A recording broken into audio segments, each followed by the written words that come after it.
Cher jury, cher public, je m'appelle Youssef, et comme vous, je suis drogué. Alors c'est le moment où vous êtes censé me répondre « Bonjour Youssef », mais je m'en passerai. Oubliez un instant que nous sommes à l'Assemblée nationale, que c'est le Paris-Lyon, que l'ESSEC gagnera. Oubliez ce qui nous sépare et concentrez-vous sur ce qui nous unit. Nous sommes tous des drogués anonymes, des addicts. Au café, à l'alcool, au plaisir ou à l'amour. Vous souvenez-vous de cette personne qui a subtilisé pour la première fois votre cœur et votre âme? Oui, cette personne dont il vous suffit d'entendre le prénom pour que votre cœur s'emballe. Cette personne dont l'amour vous emporte dans une valse effrénée, où chaque battement résonne comme une douce symphonie. Mais toute histoire a une fin, et la vôtre n'échappe pas à la règle. Vous perdez l'héroïne de votre conte, et tel le junkie que vous êtes, vous cherchez inlassablement la prochaine seringue de plaisir.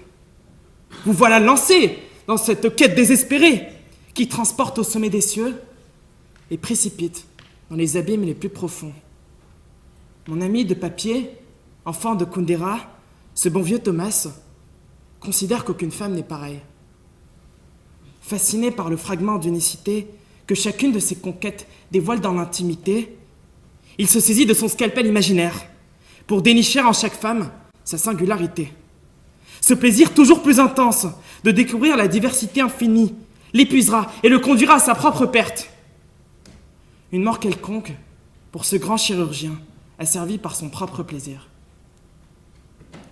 Si le plaisir peut t'asservir à l'image d'une drogue, l'issue d'une histoire d'amour et d'une histoire de dépendance laisse des stigmates émotionnels similaires. Nous nous retrouvons alors, tels des âmes esselées, naviguant dans un océan d'incertitude. Dans cette détresse, apparaît une étrange sensation de soulagement, une forme de désintoxication de l'âme, comme si nos cœurs avaient été purgés de leurs excès. Mais l'analogie entre plaisir et drogue ne s'arrête pas là. Et j'aimerais vous poser une question, oui, à vous tous. Aimez-vous l'alcool ou le sucre? Oui. Ok, on est sur des alcoolos qui s'assument pas, super. Comme l'alcool et le sucre, l'amour et l'altruisme sont des plaisirs socialement acceptés. Attention, certains plaisirs, à l'instar d'autres drogues comme le crack, ne le sont pas. L'affaire du Hamel, qui ébranla Sciences Po, témoigne bien du refus social absolu, du plaisir de l'inceste. La différence de traitement social entre certains plaisirs et certaines drogues montre bien le flagrant parallèle entre plaisir et drogue. Mais la faute à quoi? Et surtout à qui, si le plaisir est une drogue comme une autre? Eh bien, entrons, le temps d'un instant, dans ce laboratoire secret qu'est l'esprit, où se trouve un petit chimiste qui jongle avec des fioles jaugées de dopamine, de sérotonine et d'endorphine. Quand vous la voyez au loin s'approchant, que votre cœur s'emballe, que votre respiration en devient haletante, le petit chimiste devient frénétique. D'habitude si précis, alors il a fait du sport, 20 millilitres de dopamine. Il s'affole avec ses fioles. Alors il fait dans votre tête des mélanges hasardeux. 150 millilitres de dopamine, 300 millilitres d'endorphine.